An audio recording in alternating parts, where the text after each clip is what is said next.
watershed of the Toyota 1000 Desert Race is behind us, which can only mean one thing: flat out to the finish. Step 1 was tackling round 4 of the 2019 SACCS, the Bronkhorstspruit 400. And what a race it was! All the highs and lows of the race are brought to you by Toyota, Ford, Total Quartz and Pirelli.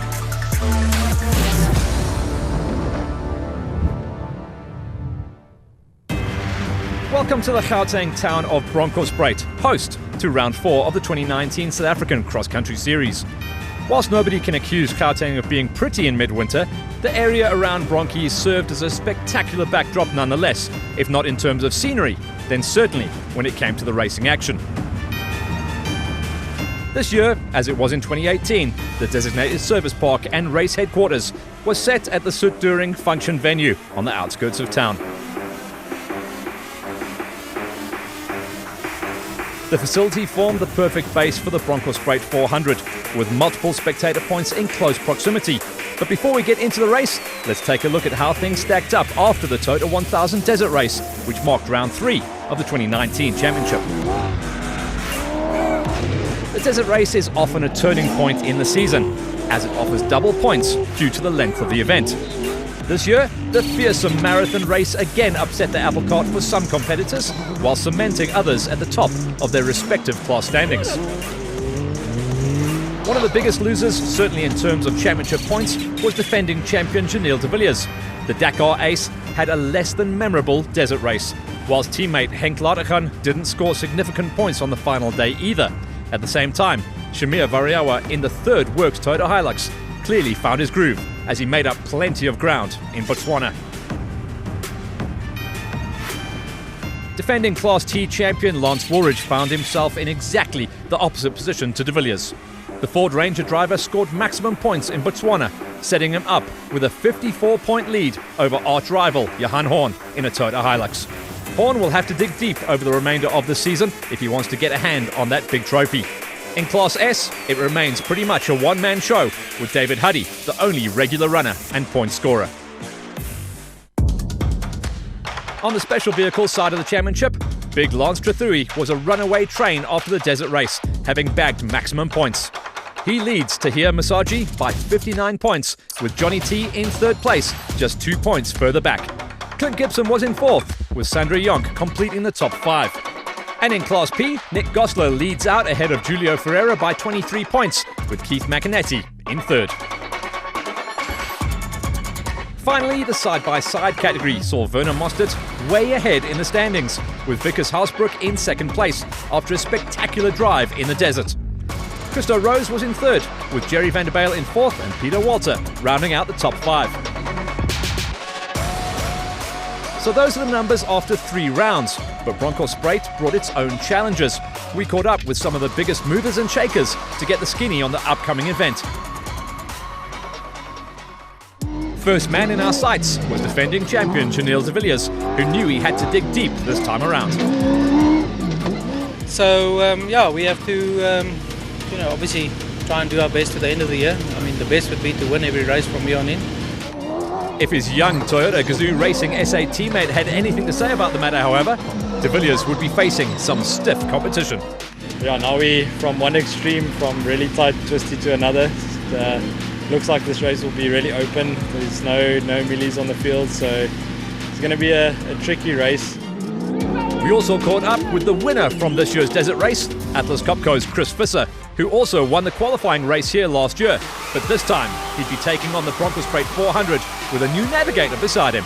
Yeah, and a new navigator this weekend or this year and going forward. So also I'm looking really forward to it. And Donnie, we were in the car yesterday the first time, and it was lekker. It was good. Ford's Lance Woolridge has been the man to beat this season, having scored maximum points in each race to date. But then Johan and Werner Horn have never been too far back, which means the Toyota crew is still in touch, but barely. So what was their plan here in Bronkhorstspruit? Yeah, there's some hope left for 3 events. I don't think we can be able to catch Lance, but you never know, anything can happen. As for the man at the top of the Class T standings, all he had to do was keep playing on as usual. But despite winning every round so far, the Ranger Racer was, as always, his pragmatic self. I keep on saying to everyone, we've been very lucky. The I say lucky that we've got a good team behind us and the car's good, and I've got a good nav with me in Ward, so everything's gone well for us. While we're on the subject of clean sweeps, another winner of every race so far this season is Lance Trathui, who leads the special vehicle category by a substantial margin. The big man, with his little navigator, was primed yet again for another maximum attack at Gauteng. Yeah, we're going to give it a go, as we normally do, and come to race. So looking forward to it. I think it's the first time we've been here, and I think it's been a good race. Only 2 drivers remain more or less in touch with the flying Trathui, and the first of these was Tahir Masaji, who found himself 59 points behind the leader. But then some people would say that if it wasn't for bad luck, the Masajis wouldn't have any luck at all. All the youngsters had to do was hope for the luck to turn. Today I'm just going to try to keep it on the road, get a good position for tomorrow's race, and hopefully see from there. The other man in with a shout was John Telford, but the big guy was destined to fall even further behind as he missed the Bronkhorstspruit 400 round. We also caught up with a couple of the other players. David Huddy has been in a class of his own this year, literally, except for one race to date. We asked him what it was that kept him coming back and back for more. It's there. We've got a bit of competition. It's not all our race. We have done really well and the cars run really well, but the season's not over and there's lots of competition to keep going forward. There was also some musical chairs in the lead up to the Bronkhorstspruit 400, with new faces joining the fray and familiar faces moving to new positions. One new face, certainly in terms of the SACCS, was that of Clint Weston, who now joins the Scott Burger Motorsport race team. I'm really excited to be driving this together with Sahir, who's Dakar experience. I couldn't ask for more. The Schroeder family name is well known in SACCS circles, and at Bronkhorstspruit it was the younger Schroeder, Daniel, who found himself behind the wheel of a Nissan Navara. The former motorcycle racer Ryan Bland was reading the notes. Veteran navigator Andre Vermeulen, who previously raced with Luke Buda in the SACCS, made a return to the sport beside newcomer Vos Prinsloo, who has been impressive at his first 3 races in his Ford Ranger. And then there's Simon Vasey-Lyle, the defending South African National Rally Navigator champion. The multiple champion slotted in next to Richard Leek for the Bronkhorstspruit 400 and was pretty excited at the prospect prior to the start of the event. We've done no testing. I haven't been in this car ever. I've sat in it in one event in Botswana last year just to see if I fit in the seat. And so today's jumping in the deep end. And finally, the lads from Barberspun. Jannie Visser and Malcolm Koch each campaigned a Ford Ranger in Class T of the championship at the Bronkhorstspruit event. For Visser, this was a first outing in the new class, and the stalwart was looking forward to the event. Yeah, everything is new. I'm looking forward to the challenge. There'll be something else, other class, and looking forward to it. Those were just some of the stories and people who made up the rich tapestry that formed the backdrop for the Bronkhorstspruit 400. But there was even more going on. From a local school who visited the DSP and received shoes donated by the SACCS and Total, and who were transported to the event by Ford, to the ladies receiving a special treat. But more about that a little later. Now, let's take a look at the race itself. The action was, as usual, split over 2 days, with the short Pirelli qualifying event race of 64 kilometres taking place on the Friday and the main event following on the Saturday. The start and finish of the race loop was situated at the Zuidduring function venue, though the Pirelli qualifying race finished some distance away due to its shorter distance. The route offered a mixture of surfaces, including fast open sections around the millie fields, scraggly and rough rocky patches, and even some water in the form of a mud splash or two. This despite the midwinter dryness.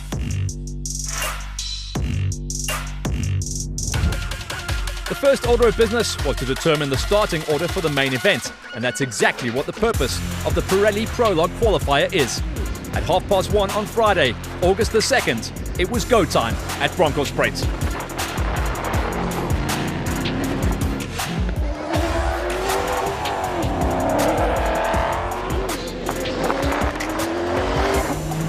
Let's start this time for a change with the side-by-sides, where Werner and Leon Mostert have been holding a monopoly this year. Would they have another disastrous qualifying and win then from the back of the race, as they have done twice earlier this year? The answer this time was no. The last of the side-by-sides to complete the prologue qualifier was the G22 Can-Am of Christo Rose and Dirk Swart. They had Vickers Haasbroek and Jurgen Smith in the G21 machine some 8 minutes ahead of them, whilst the Mostards posted a time just 2 seconds quicker to snatch second place on the grid. This meant it was a new man at the top, with Dewald van Breda and Johan de Toy clocking their first ever pole position at Bronkhorstspruit. But yeah, it was a lot of lurkers, and obviously the side-by-sides are more sensitive to the lurkers, and one of it caught us. We lost a bit of time on that. Moving on to the special vehicle category, and it was a 2-horse race this time in Class P. Ferreira versus Gosler to be precise, and this time it was Julio Ferreira and Onkabetsi Samiz in their Aceco who pipped the Zarco Magnum of Nick Gosler and Andrew Massey by 2 minutes and 16 seconds to start Bronkhorstspruit with the advantage. And then in the brutish Class A's, Sandra and husband Jaco Jonk posted a time of 50 minutes and 25 seconds, good enough for 4th on the day. They missed out on 3rd by 5 seconds. That went to Clint Gibson and Alaric Smith, nosing ahead in their striker. They in turn were outdone by another striker, that of Tahir and Tala Masaji, who qualified more than a minute faster. But the category honours went, to no one's surprise, to the Bat Vedem crew of Lance Strathui and Arjan Roots. The pair didn't set a foot wrong and went almost 2 minutes quicker than the Masajis. Yeah, I thought we'd be a little bit higher up, but it was very, very slippery. And there was quite a bit of long grass in that, which we just took it easy. But, tomorrow's a long day, so we'll see what happens tomorrow. Which brings us smoothly into the production categories. 2 cars this time in Class S, with Archie Rutherford and Son Kent unfortunately bowing out early due to brake failure, leaving David Huddy to once again top the charts. It's fast, obviously coming out of the desert. That was hell of a slow and twisty. Now we're on the fast stuff. It's a total different ball game out there. The battle in Class T, however, was a pretty impressive one. Let's start with pre-race favourites Lance Woolridge, who qualified outside the top 5 for the first time this season. Yeah, we didn't set the world alight. The championship's ours to lose. We make stupid mistakes. So how about that top 5 then? Well, 5th place went to Jacques Van Tonder and Sammy Reglingace in their Ford Ranger. The pair posted a time of 47 minutes 43 seconds, just 22 seconds slower than the ATS Ranger of Richard Leake and rookie cross-country navigator Simon Facey-Lyle. They in turn lost out on 3rd by a single second. Malcolm Cock and Sean Van Staden posting a time of 47.20 to seal 3rd place on the starting grid for the main event. The gap to the Horn brothers, who went 2nd fastest, was just 8 seconds, but the gap from 2nd to 1st was just over a minute. And the man on the charge? Atlas Copco's Gary Berthold with navigator Jeff Minott, who had a perfect run on the first day.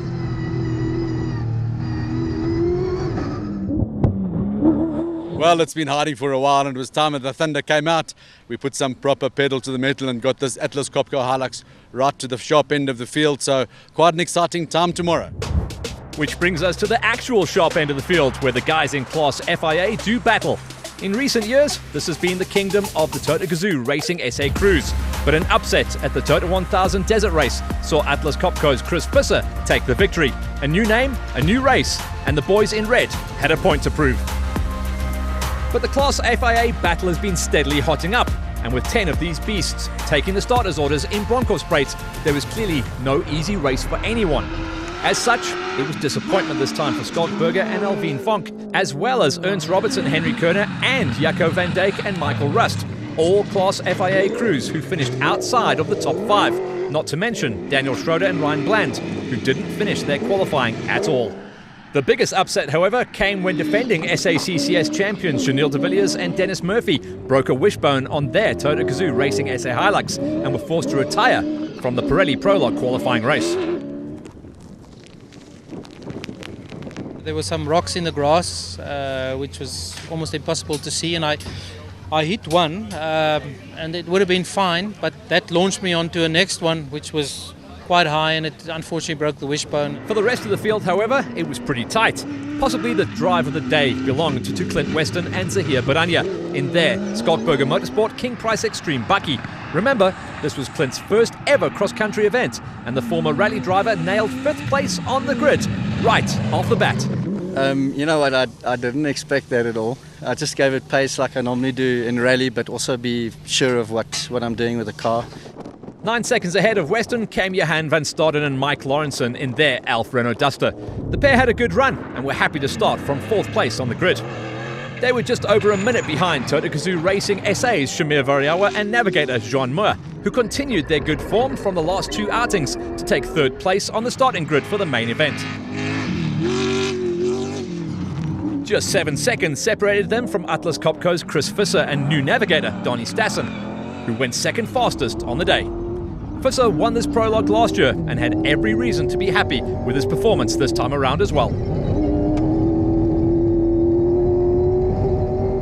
Donnie was very good. He was on the numbers, and unfortunately, I think we were overcautious in some places. So, but we're here and we're safe, and tomorrow is going to be a like a day. Which meant that the top spot, and not for the first time this year either, went to Toyota Gazoo Racing SA's Henk Ladachan and Brett Cummings.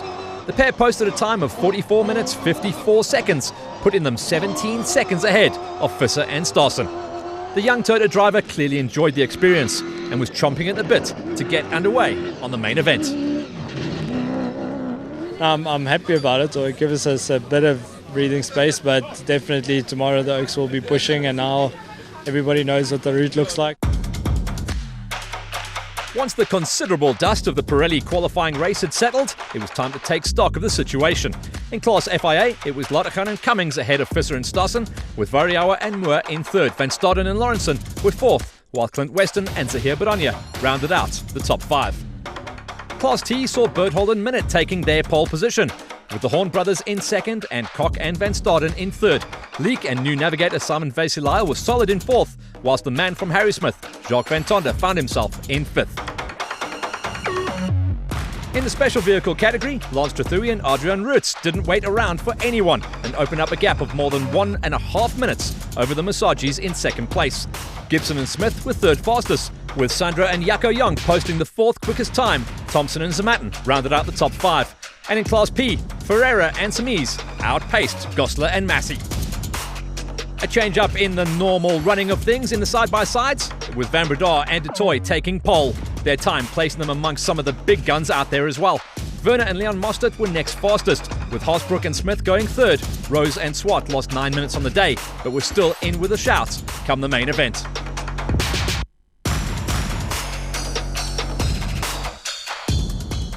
And that's pretty much how day one of the 2019 Bronkhorstspruit 400 ended.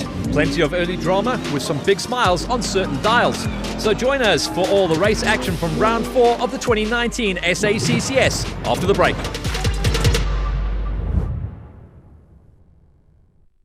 First time I watched the Springboks was when I was at school and in Zimbabwe, probably 14 years old.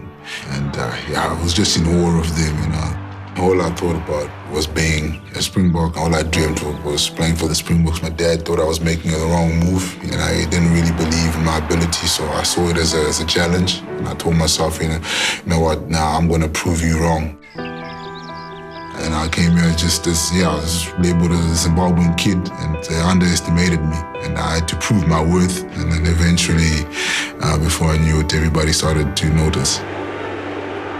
It is the biggest privilege to wear a Springbok jersey. My friends, and now that I probably can call brothers, made me feel more South African than anything.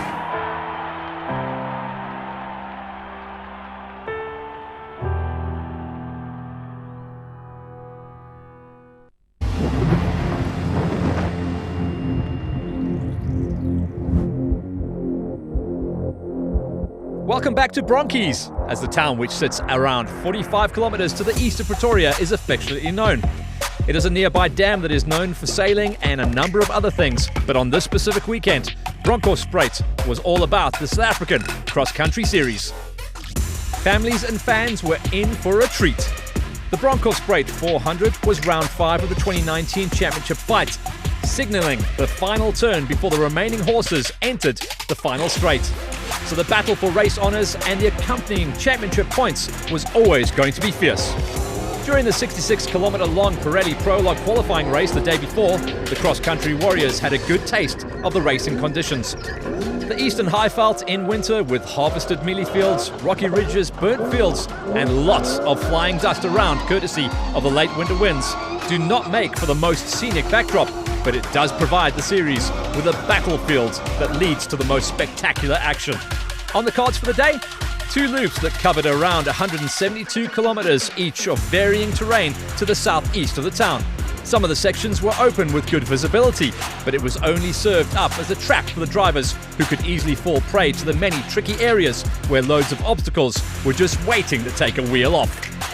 To make matters worse, the cold winter air brought with it a thick layer of morning mist that forced the organisers to delay the start by 30 minutes. Nerves were high. Toyota Gazoo Racing SA's Henk Ladergan and Navi Brett Cummings were no doubt under some pressure following their not-so-perfect results a month or so ago at the desert race in Botswana. The young prodigy still had a firm grip on the overall points lead. They were the first to take to the starters' orders as they set off into the Bronkhorstspruit and surrounding bush at 8:30 on the Saturday morning of the race. But they weren't the only ones. Big man Chris Visser, with a new navigator that has tasted championship success on many occasions, now in the passenger seat of the Atlas Copcar Hilux, was the next man on the start for the Bronkhorstspruit 400. Over the next hour or so, nearly 40 cars and their crews set off into the dry highveld and farmlands in the areas around the south of Bronkhorstspruit in their individual quests to claim glory. The time to make a move for the ones with championship and race-winning aspirations was now.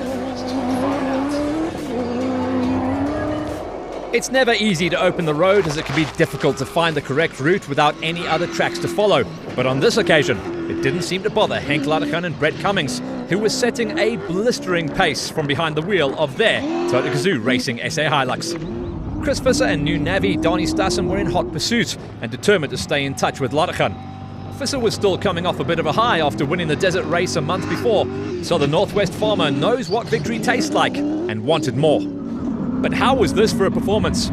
Gary Birdhol and Jeff Minott in the second Atlas Copcar Hilux was not only chasing the Class FIA cars of Ladergan and Visser, but also opened up a bit of a gap at the front of the stacked Class T field. The stopwatch revealed that the Class FIA Toyota Gazoo Racing SA Hilux of Shamir Variawa and Jean Moore was holding on to 4th overall at this early part of the race, with the Malalan Toyota Hilux of the Horn brothers, Johan and Werner, holding on to 5th and 2nd in Class T. The Bronkhorstspruit 400 was also the first national outing for Malcolm Koch and Sean Van Staden since taking over ownership of the ex-Neil Woolridge Motorsport Ford Ranger. Koch clearly enjoyed his new steed and was setting a very competitive pace, but he had to yield a position to the harder-charging young Richard Leake, with championship rally navigator Simon Vasey-Lyle doing the co-driver duties for the first time in the cross-country season. The crews were clearly all enjoying the open nature of the event, with visibility fairly good with the exception of a little bit of dust, of course, and fewer trees and other obstacles to hit compared to the desert race. The average speeds were high and the cars were quite literally flying. It took the majority of teams around 2 hours and some change to complete the first 172 kilometres that made up the early part of the race day. In the popular and affordable side-by-side category, it was business as usual for championship leaders Werner and Leon Mostert. The brothers set the second fastest time in qualifying the day before, but quickly moved into the class and category lead after the first few kilometres. They managed to hang onto it for the rest of the first loop and arrived back at the designated service park with a slight advantage over their nearest rivals. Those rivals were none other than the paraplegic driver Vickers Haasbroek and co-driver Jurgen Smith. Haasbroek earns respect every time he gets behind the wheel of his Can-Am Maverick, and Bronkhorstspruit was no different. In fact, only a mere 17 seconds separated Mostert in first and Haasbroek in second, and that after a total of 238 kilometres of racing. The Sidees, as they are affectionately known, provided one of the best battles on the day, as pole setters Dierwold van Breda and Johan de Toy were only a further 23 seconds back in third overall, whilst Christo Rose and Dirk Swart lost some ground. They were the last of the side-by-sides to reach the halfway mark back at the DSP.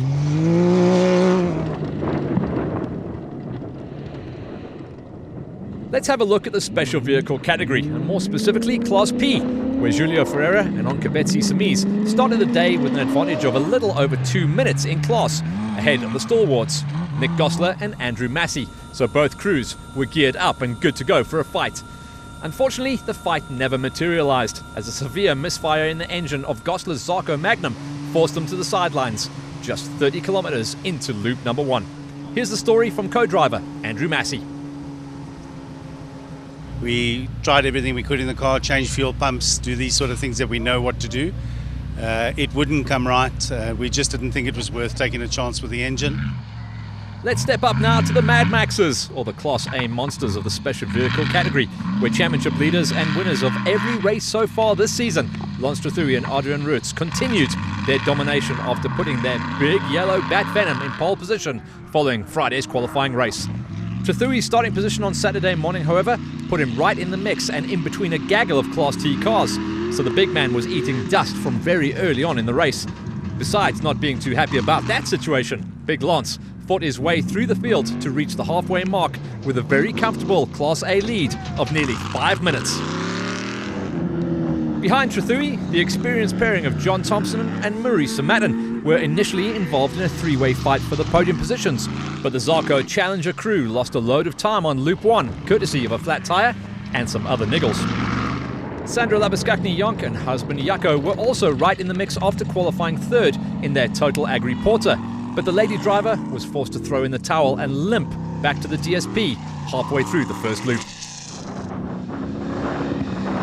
This meant that Clint Gibson and Alaric Smith could focus on their race plan, which was to keep it clean whilst maintaining a good and fast pace from behind the wheel of their striker. This is exactly what they did as they reached the halfway mark, third in Class A. The gap between Gibson and the young Masagi brothers, Tahir and Tala, was just less than 2 minutes. It seemed as if the Masagi's luck is finally about to change as they aim for better and better results. This was what Tahir had to say back in Bronkhorstspruit. We were going well until I tipped the post on my left side. So then for like 20 k's it was flapping up and down. Ferreira was on top in Class P, whilst Lance Trethewey looked set to continue his winning streak with a gap of nearly 5 minutes over the Masagis, with Gibson currently occupying third in Class A. After a dusty first loop, it was time for the special vehicles to receive some much-needed attention, whilst Class A leader Lance Trethewey got a chance to reflect on the race so far, and the big dog was less than happy. Oh, I mean, Malcolm Cox's been holding myself and Richard Leake up. Eventually we got past Richard Leake, and the Oaks can see us, and it's buzzing. So what is all this stuff for? I mean, we're trying to race to win. We're sitting in the Oaks dust all day. So anyway. And from that, back to the production vehicles, and especially Class S. This is normally the domain of David Huddy and Gerard Skitter in their Nissan Navara, and veteran driver Jannie Visser and his trustworthy old Hilux. But for the Bronkhorstspruit 400, Visser had traded in his Class S for a Class T Ford Ranger. On the other hand, South African cross-country chairman Archibald Archie Rutherford and his son Kent made his return to the sport for the first time in 2019, following an unfortunate injury. But for Rutherford, his return wasn't as successful as he had hoped. Issues on Friday costing him time, and by the time he got up to speed on Saturday, the gap was too large to bother Huddy, who found himself in good rhythm and pace early on. He kept his nose clean and out of trouble, and throughout the first half of the race, extended. Look, we're pushing hard, we're chasing. It's fast out there. We've got into a bit of dust from some of the slow guys. Some guys have passed us, some guys are passing us, getting punctures, we're passing them. It's fast. As is so often the case, Class T is where the bulk of the action was coming from, and this race was no different. Unfortunately for cross-country racing veteran Jannie Visser and co-driver Donnie Moret, his Class T debut was less than perfect. The farmer from the northwest had to park his new for him but old Ford Ranger halfway through Loop 1. It could have been worse though, like the luck or lack thereof for Tiaan Schubert. The former rally driver, now partnered with Henk Janssen van Vuren, was starting to open up the taps early in Loop 1, when it all came to a definite and spectacular stop. I was a bit too hard on one of the jumps, not even a major jump, but it just hit the back up and we went back over end. The car fell down, broke the roll cage in the back, so we're out of the race. The visiting Brazilian pairing of Marcus Baumgart and Kleber Sincia were always going to have an uphill battle on race day, following the problems they incurred during the qualifying run the day before. The Ford Castrol cross-country team members were also new to the dry and dusty Highveld conditions and drove steadily to reach the DSP. They were closing in rapidly on the debutant husband and wife team of Bernard and Manette Johnston in their Toyota Hilux, with only around 3 minutes separating them at the halfway marker. Up ahead, Vos Prinsloo, now joined in another ex-Woolwich Ford Ranger by experienced navigator Andre Vermeulen, were involved in their own tussle with the Ford Ranger, driven by Harrismith resident Jacques Van Tonder and Sammy Redlingace. Prinsloo was having a good run in only his first year of national cross-country racing, but was outpaced on the day by Van Tonder, who slowly but surely extended his advantage over Prinsloo with every passing kilometre. The gap between the two Ford drivers was 3 minutes, with a loop of another 172 kilometres still to go. Their battle, though, was for only 6th in class, which meant that there were still a number of battles raging out there in the mealie fields around Bronkhorstspruit. One man who had every intention to win this battle was Atlas Copco's Gary Berthold. Together with Jeff Minott, the pairing set the fastest time in qualifying and split times during the first of the day's loops, indicating that Berthold was very much in the fight for class victory, until just under 12 kilometres from the end. We had the hammer down and we were going very nicely. Unfortunately, it looks like one of the tyres delaminated, so we had to change it out there with only 12 k's to home. The incident dropped Berthold down into 5th position, which meant that Malcolm Koch and Sean Van Staden gained one move. This was their first outing in the Nationals since acquiring the Ford Ranger, and Koch was right in the midst of the thick action. Yes, I saw a guy behind, but yeah, the dust is the problem with me. I was in Malalan's dust for a while, so yeah, you must be close enough to scream, you must be close enough to pass as well. And speaking of dust, as one can only expect at this time of year, dust was a major concern for all or most of the cars who were near each other out on the route. And one such crew was youngster Richard Leek with champion rally navigator Simon Vasey-Lyle in the passenger seat of the ATS Ford Ranger. Leek qualified in 3rd and could well have finished Loop 1 higher than that, but it wasn't to be. Vasey-Lyle explains why. Through that first section, we were 2 minutes quicker than our last time when I checked my watch at the prologue flying finish. So I knew we were going well, and then we caught the dust, and unfortunately that spoiled our run. The gap between Leek, who was currently in 3rd, and the car currently occupying 2nd position was 34 seconds to be precise. The Toyota Hilux of Johan and Werner Horn. The former champions are having a rough season of it, but it seemed as if they were finally getting their groove back, as they were very much in contention here at Bronkhorstspruit, despite suffering a late lap puncture. No, everything is well. The car's good. Werner is on the spot with the navigation. So yeah, we're happy. The stage was set for a great Class T battle over the final loop of the race, thanks to the fantastic performance of these guys on Loop 1. Lance Woolridge and Ward Huxtable were less than satisfied with their overnight position after qualifying their Castrol Ford Ranger in a lowly 6th position. But the championship leader found his rhythm early on Saturday morning as he fought his way through the field and to the top of the charts at the halfway marker. And here are the standings after the Friday qualifying race and the first of the race loops were added together. Confirmation of David Huddy's grip on Class S, whilst Woolridge drove like a man possessed to climb to the top of the Class T standings ahead of arch rivals the Horn brothers. And Richard Leek and Malcolm Koch were definitely up there in the mix. Tyre issues dropped the name of Gary Berthold for the first time down to 5th. After taking serious abuse, the team technicians worked hard to attend to the race machines before they lined up once again for their 12 o'clock restart and the last part of the Bronkhorstspruit 400. This also gave Class T leader Lance Woolridge a chance to analyse and reflect on the situation. Yeah, look, I did have a bad prologue yesterday. My mind just wasn't in it, so I reset last night and I was pushing this morning. Luckily we didn't have too much dust. So that's how things shaped up in Class S and T after the first racing loop of the day. But what about the guys up there in the Class FIAs?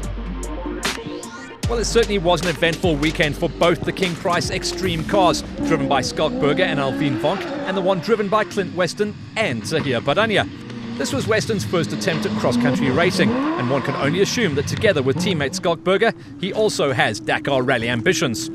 It started well for the versatile motorsportman in qualifying, but his race took a turn for the worst as he hit a rock at 56 kilometres into the race that took out the front right suspension. They replaced a few parts and made it back to DSP, but a loss of over an hour was setting them to the back of the pack. For Berger, the Achilles heel is the old saying that one shouldn't spend time outside the car during a race. On the occasions where he managed to stay behind the wheel, he showed great pace, but unfortunately for the big businessman, this race would once again force him to step out of his office and out of his comfort zone. cut the corner here at the start, and just the wheel took the sleeper and just flew it over the face. That was it. Race over for the man who's still set to go to Dakar in January, so there is a bigger picture here. Someone who has been to Dakar is Johan van Staden and Mike Lawrenson. The Alfa Renault Duster squad is usually the perfect example of consistency, but this time they too experienced mechanical issues on Loop 1. The Duster limped back to the pits where it was repaired for Loop 2, but the crew received a massive time penalty and would not influence the results for the rest of the racing day. Toyota Gazoo Racing SA's Janelle de Villiers and Dennis Murphy, on the other hand, had every intention to influence those results. The defending champion is seeing his title slip away, and after damaging the car against a rock during qualifying, the Dakar legend had to throw caution to the wind in order to minimise the damage as far as the championship is concerned. Problem is that bad qualifying puts you at the back of the pack and in everyone's dust for the entire race. But even so, de Villiers managed to make up a number of positions with some aggressive driving. He did still manage to end Loop 1 in 6th for the Class FIA standings, around 10 minutes behind the Redline Motorsport Nissan Navara of Namibians Jaco van Dijk and Michael Rust. Van Dijk is another driver who has his eyes set on the Dakar horizon, but first he had to conquer the Bronkhorstspruit 400. So far, so good for the Namibians, who were very consistent and continued to hold 5th in Class FIA. The gap between Van Dijk in 5th and the identical Redline Nissan Navara of Ernst Roberts and Henry Kerner in 4th was a mere 20 seconds. Roberts started the loop behind the Duster of Thierry Joubert, who, as we all know, rolled out of it. So the Navara crew benefited for a 4-minute dust gap, which allowed them to set extremely quick pace, despite Roberts' legs cramping up a little bit inside the Navara. So that was pretty much how things ended up at the halfway mark in all the classes that make up the South African cross-country series. Well, almost anyway. We still had to figure out what the top of the Class FIA leaderboard was going to look like. The three teams with a chance to influence the leaderboard were Henk Laudachan and Brett Cummings, Chris Visser and Donnie Stassen, and Shamir Variawa, along with Jean Moore. After the first 238 kilometers of the race, it was the Toyota Gazoo Racing SA Hilux of Shamir Variawa and Jean Moore who were chasing their second successive podium after also finishing 3rd on the desert race 1 month previously. 3rd seems to be his magic number, as that's exactly where he finished at this stage of this event. Which means that the race for overall victory was between Laudachan in the Toyota Gazoo Racing SA Hilux and former champion Visser in the Atlas Copco Hilux. Laudachan had the early advantage after qualifying in pole position, but it was Visser who had his tail up following his victory in Botswana a month ago. In the time since, Laudachan got married and Visser got a new navigator. It seems that the newlywed was in somewhat more of a hurry to get home than the Northwest farmer, as he extended his lead to nearly 3.5 minutes over Visser. It was a brilliant display of driving skills by both that most definitely set the stage for the last part of the event. This is the confirmation of Henk Laudachan's lead over Chris Visser and Shamir Variawa, taking up 3rd position. The Nissans of Roberts and Van Dijk were in 4th and 5th respectively. Back in the DSP, Chris Visser was thinking of ways to catch the young Laudachan on the second loop to challenge for another win. Yeah, I must say, Henk, I think made a little bit of time on me, so that doesn't affect me at all. I'm not sure exactly what's going on in the back. But yeah, we just keep focused and see if we can make some time in the second lap. From here on in, the race was Visser's to win and Laudachan's to lose. But as he was about to explain, it is extremely difficult to maintain the high levels of concentration needed to conquer the terrain around Bronkhorstspruit. Switching on and switching off the concentration is really the most difficult part. I don't think the whole loop is as difficult to drive, but so many places that can catch you out, so high concentration needed. After all this action, dust and drama, we still had one more loop and 172 kilometers of racing still to go. So join us after the break for the conclusion of the Bronkhorstspruit 400.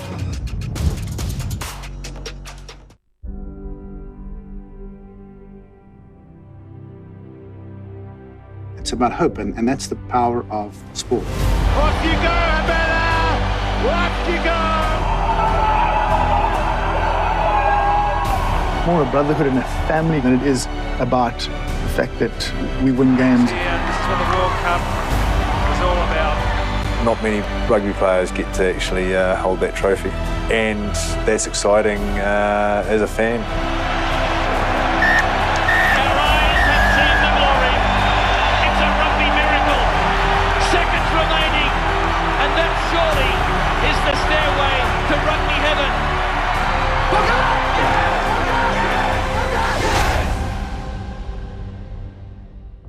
Rugby World Cup on SuperSport.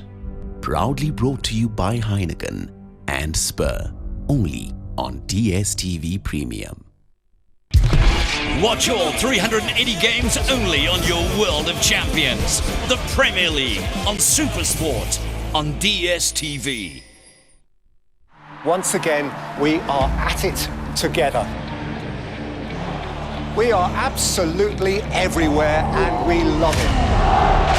Nothing is for sure in this game. Rivalries are re-stoked. Momentum is gathering. This is what makes us tick. This is what makes our heart beat.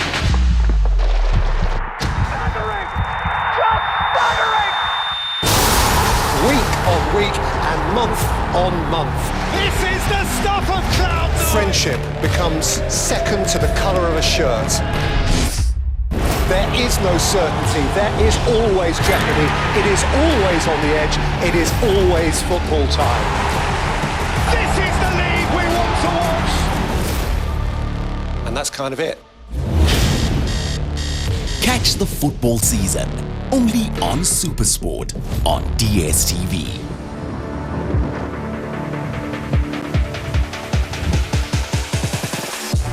Welcome back to Bronkhorstspruit for the conclusion of the Bronkhorstspruit 400 Round 4 of the 2019 South African Cross Country Series. This race could no doubt prove to be the pivotal point when it comes to the overall championship at the end of the season. Defending champion and Dakar legend Janelle de Villiers had a mishap or two in the last few races, and this is all his teammate Henk Ladergan needed. The young gun was leading the points chase in the championship, and with only 172 kilometers of racing to go, he was also leading this race. Ladergan had a decent lead, but it was still a long way to go, and he had an experienced and former champion in the form of Chris Visser chasing him down. This was also the order in which these contenders started the final loop, with Visser setting off 2 minutes after the clutch was dropped in the Gazoo Racing Hilux of Ladergan. Third on the road, as well as third position overall, was the big bat venom of Special Vehicles leader Lance Trethui and Adrian Roots in the hot seat. But more about their day a little later.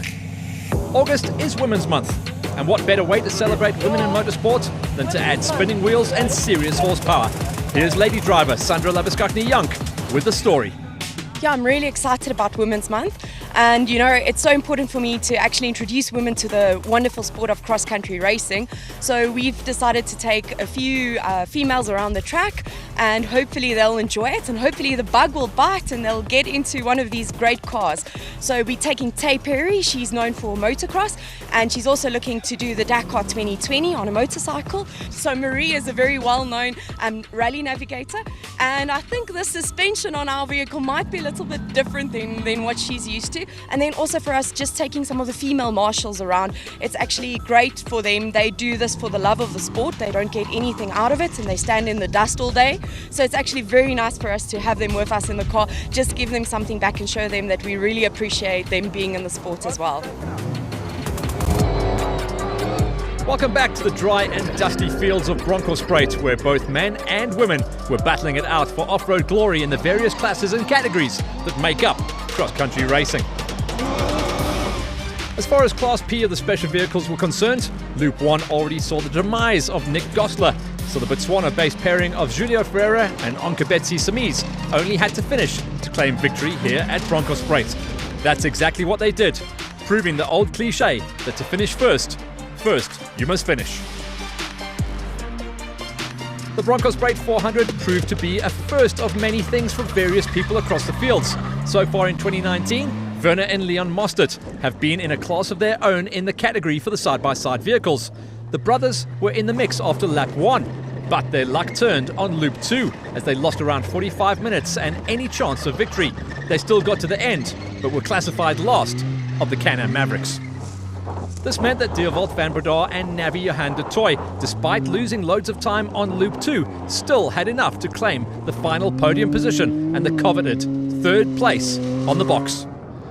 Around 9 full minutes separated them from the second step of the podium, which went to Christo Rose and Dirk Swart. Rose obviously also found the going tough on Loop 2, as he took around 10 minutes longer to complete the loop second time around. But it was still good enough to earn him the spot on the podium and a few sips of the bubbly that came along with it. But how about this for a performance? Just over a month ago, Vickers Haasbroek was on the second step of the podium at his first ever desert race. Here in Bronkhorstspruit, he and co-driver Jurgen Smith went one step better. The paraplegic driver drove a clean and fast race to take his first ever overall national victory in the G22 Can-Am Maverick to now really become a championship player.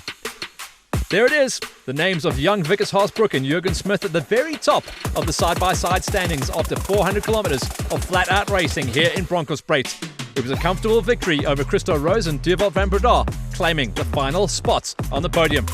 What a wonderful moment for the young Haasbroek, spraying bubbly from the very top. Well, I think we had a little bit of luck on our side, but it was really not easy. There's a lot of sand. I don't really like sand, but we're quite happy with the results.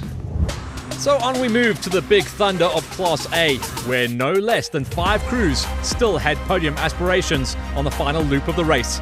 In fairness, they were all only eyeing up second place, because the big dog, Lance Trathui, had an unsurmountable lead out front. But this is motorsport, where nothing can be taken for granted. And just 30 kilometers in, the otherwise reliable Bat Venom broke its gearbox, leaving Trathui and Rutz on the side of the road and ended a 5-race winning streak. So the well-deserved victory this time around went to Clint Gibson and Alric Smith in their striker. It was Gibson's first overall win in the special vehicle category. The striker made the most of running in clear air for the majority of the day, meaning the crew had little or no dust to contend with, and really climbed the ladder to bag the big points on the season. Behind the red striker of Gibson was the battle for second place on the podium. The contenders, the young Masagi brothers, Tahir and Tala, and the veteran pairing of John Thompson and Marisa Matten. The Masagis had the upper hand during Loop 1, but lost some time on Loop 2, allowing Thompson to close the gap to get within striking distance. In the end, and this after 400 kilometers of racing, the Masagis managed to hold on by the skin of their teeth to claim second position, just 37 seconds ahead of Thompson and Zamatin, who had to settle for third. And it was a long day in the saddle for wife and husband pairing of Sandra and Jaco Jonk. They took advantage of the rule that after falling out on Loop 1, they repaired the Total Agri Porter, took the severe time penalty that came with it, and went out to complete Loop 2. This classified them as the 4th finisher in category and could really help them in the points chase come the end of the season. Confirmation of Gibson's first win in Class A ahead of the Masagi brothers and Thompson, and the win in Class P for Ferreira. After more than 5 hours in the saddle over the course of the weekend, it was time for the guys in the monstrous big V8s to swap the steering wheel for a bottle of bubbly and start the celebrations. Gibson was the happiest man come the end of play. Yeah, half the race is won in the workshop, and I've got to give it to my team, my main man Jabulani. What a boyki. Thanks for all the hours he puts in there. My supporters, the guys who obviously support me and chase me. My pops, obviously mom and dad. Thank you very much. The Bronkhorstspruit 400 was nearing its end. So far, it had all the elements of a great story, with plenty of action, heartache, drama and joy. And still, the race was far from over, with a number of questions that still needed to be answered. Who would come out on top in Class S? Would Lance Woolridge hang on to complete a come-from-behind victory in Class T? And did Visser have the pace to catch the flying Lautachan? All would soon be revealed. Let's start with Class S, where David Huddy and Gerrit Skidder set off on Loop 2 with around a 3-minute advantage over their only rivals, the father and son combination of Archie and Kent Rutherford. The Nissan Navara crew knew that 3 minutes is anything but comfortable in the unpredictable sport of cross-country racing, but this time it was the steering rack on Rutherford's Hilux that gave up the ghost just 42 kilometers into the final loop. They were forced to throw in the towel, whilst Huddy simply kept his head down and cruised to the checkered flag to claim yet another Class S victory. Slowly brought it back, pushed a little bit harder and harder. As we always do, made a few more adjustments to the car, handling a lot better than that, and yeah, we had a good run. With most of the individual and class battles settled, it was time to settle the overall war. And on this occasion, as with the most, the protagonists fighting the overall war were doing it from behind the wheels of their Class T and Class FIA, Toyotas, Fords and Nissans.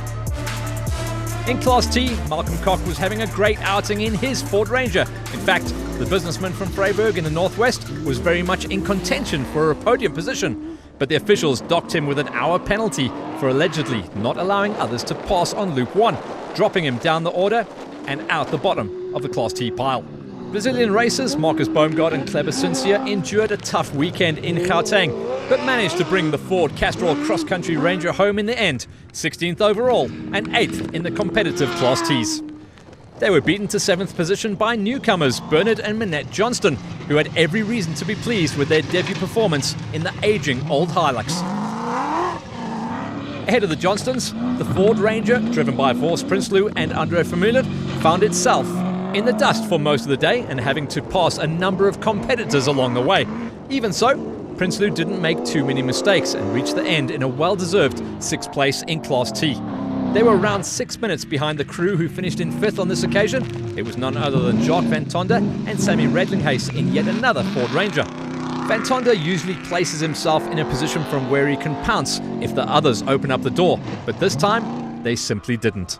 That's because Richard Leake finally managed to reach the end without suffering from any bad luck or mechanical niggles. The youngster and son of multiple former national navigating champion Richard Sr. clearly got on with the current Rally Championship navigator Simon Vasey-Lyle as they powered their ATS Ford Ranger to a fine 8th place overall and a 4th in Class T. All that remained now was to sort out the final Class T podium positions. In the mix were the 2 Toyotas driven by Johan Horn and Gary Berthold respectively, as well as the Ford Castrol Ranger of Lance Woolridge. The latter started the final loop in the lead, but Berthold in the Atlas Copco Hilux was simply flying after losing a few minutes late in Loop 1. And the Malalan Toyota Hilux of the Horn brothers were never far behind either. Onlookers and officials were staring at the stopwatches and timekeepers to figure out what had to happen after all 3 Class T cars made it back to the DSP in Bronkhorstspruit. When the dust settled, the stopwatches revealed that the Horn brothers' run of bad luck came to a halt as they finally got back onto the podium. But it would be only for the 3rd step. This time around, Gary Berthold and Jeff Minute clearly had the bit between their teeth as they went fastest of all the Class T cars on Loop 2. But when all the times were added, they came up short by a mere 24 seconds. This meant then that Lance Woolridge and Ward Huxtable extended their overall championship lead by adding the points that came with yet another victory for the Ford crew. And finally we get to the Class FIAs, where 7 crews were still on track for a finish. That's exactly what Johan van Staden and Mike Lawrenson did after taking a massive penalty for not completing Loop 1. They repaired the Alfa Renault Duster and took the points that came with a finish. And finish is exactly what Clint Weston and Zahir Badania managed to do as well. The pair had a number of mechanical issues, but Weston can at least add a cross-country finish to his list of motorsport achievements after bringing the King Price Extreme Skalkberger Motorsport vehicle home in 7th. And so can German driver Daniel Schroeder, who finished 6th in class, along with Ryan Bland in their Nissan Navara after an eventful race. The driver of the day most probably belonged to Janelle de Villiers and Dennis Murphy in the Toyota Gazoo Racing SA Hilux. Remember, the pair had to start from the back of the pack after not completing qualifying, so the defending champion was always going to have a tough day in the dust. Even so, de Villiers crawled his way up the leaderboard and passed a number of rivals to eventually cross the line, 5th in Class FIA. De Villiers got to within a few minutes of 4th in class as well, but in the end, Redline Motorsport, Nissan Navara's Ernst Roberts and Henry Kerner held on to 4th despite picking up a flat tyre with 35 kilometres to go and Roberts' legs starting to cramp up once again, so they were no doubt happy to see the checkered flag this time around. The steps on the overall and Class FIA podium were still available with 3 determined crews all gunning for glory. These were the same 3 teams that occupied the Desert Race podium a month ago and consisted of Chris Visser, Shamir Variawa and Henk Ladekan. And as with the Desert Race a month ago, it was the Toyota Gazoo Racing SA Hilux of Variawa and Moore who claimed yet another podium position. Variawa clearly gave it his all, but 3rd was as high as he was going to get because the 2 men ahead of him were simply faster on the day. Chris Visser was more than happy to have Donnie Stassen in the cockpit of the Atlas Copco Toyota Hilux alongside him as the pair went chasing after race leader Henk Ladekan. But at 120 kilometers into the final loop, smoke filled the cockpit forcing them to stop. The pair removed a faulty fan belt and continued to reach the finish, but in the end, it made no difference. Henk Ladegan and Brett Cummings were not going to let anyone stop them as they charged to victory in Bronkhorstspruit. It was a masterclass from the Toyota Gazoo Racing SA crew, who didn't put a foot wrong all weekend long by winning the qualifying race on Friday and extending their advantage on each of the day's 2 racing loops. Ladegan's winning margin over Visser was a little more than 7 minutes, with Variawa taking 3rd overall as well as 3rd in Class FIA. The Class T scoreboard confirms Lance Woolridge's victory over Gary Berthold and Johan Horn, whilst David Huddy took top honours once again in Class S. So for Variawa, Visser and Ladegan, it was time to celebrate victory by spraying non-alcoholic bubbly from the winner's podium. Let's hear from Woolridge, who had to fight hard for this Class T victory here in Bronkhorstspruit. In the second lap, we didn't relax at all. We pushed hard the whole lap. Horns were closing us, Gary was closing on us. So it was a real ding-dong battle. It was really exciting. Very close, but good fun. And what a way for Henk Ladegan to bounce back in near-perfect fashion after a disastrous desert race 1 month before. I had a chance to redeem ourselves this weekend. So last year was also a good year and managed to do it again. So feels like we've got some momentum now. So hopefully we can carry it into the next round. And that was it from the Bronkhorstspruit 400, round 4 of the 2019 South African Cross Country Series. See you for all the action at round 5 that will come from Harrismith on the 13th and 14th of September. The highlights of the Bronkhorstspruit 400 was brought to you by Toyota, Ford, Total Quartz and Pirelli.